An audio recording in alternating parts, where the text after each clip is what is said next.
தேவனுடைய ஊழியர்கள் யாரு, நல்ல போதகர்களும் தீர்க்கதரிசிகளும் யாரு அப்படிங்கறத ரொம்ப எளிமையாக கண்டுபிடித்து விடலாம். ஆங்கிலத்துல ஒரு பழமொழி சொல்லுவார்கள், birds of the same feathers flock together அப்படின்னு சொல்லிட்டு.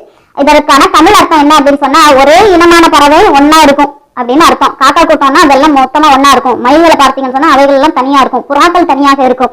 ஒருபோதும் புறா வந்து காக்கா கூட்டத்தை மிக்ஸ் பண்ணவே பண்ணாது.